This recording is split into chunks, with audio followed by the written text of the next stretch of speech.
Sisters, brothers, what an incredible show of defiance in Parliament Square today.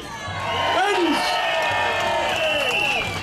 and look up, the sun is shining on all of us. A good omen, I think, for our cause and for our struggle.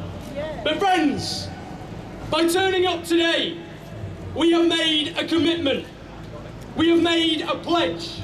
We have made an oath that we will not accept working people, disabled people, unemployed people being made to pay for a crisis they had absolutely nothing to do with.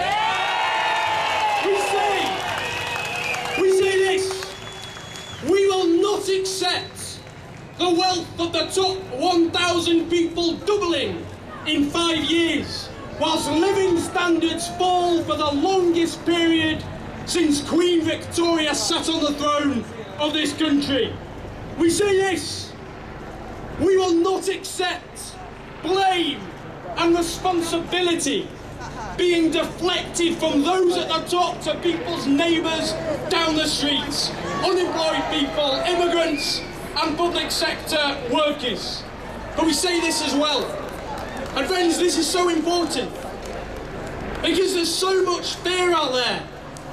There's so much anger, but there's one thing missing, hope.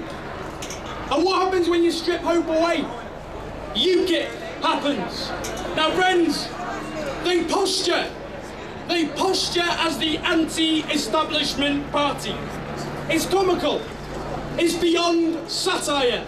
A party led by a privately educated ex-city trader. But here's the thing, not only do they want to slash taxes on those at the top, not only do they want to dismantle our NHS in a way this government could never even imagine, not only do they want to strip what remaining rights they have, we have to say to people, they're letting those at the top off the hook. So let's say this to people. Who is responsible for the mess this country is in? Is it the Polish fruit picker? Is it the Nigerian cleaner? No. Is it the Indian nurse? No. Or is it the bankers who plunged this country into economic disaster? Is it the tax dodgers who are hoarding £25 billion each and every year? Is it the poverty-paying bosses who have left people languishing, unable to look after themselves? Is it the private landlords who are milking the system and charging rip-off rents? Those are the people responsible for the mess that this country is in. Now friends, all of the people at the top are trying to turn us against each other with this politics of envy.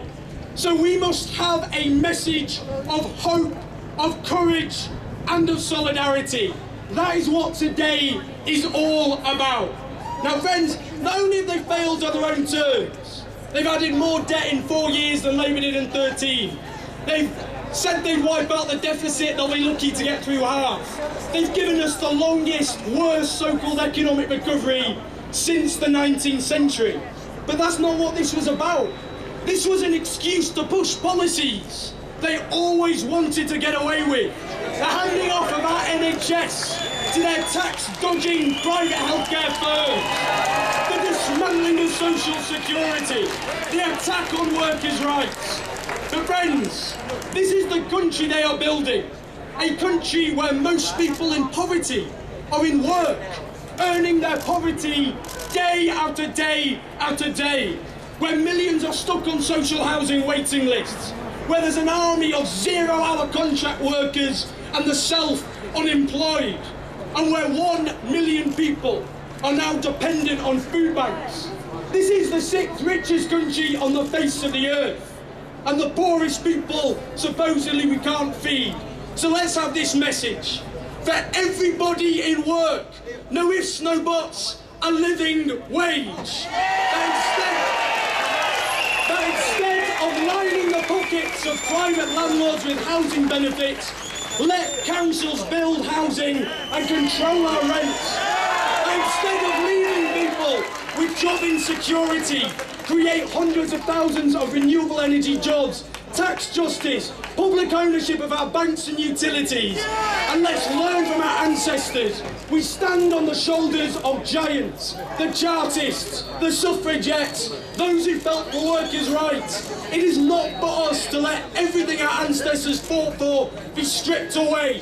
We stand together. We fight together. Friends, we will win this battle together. Thank you.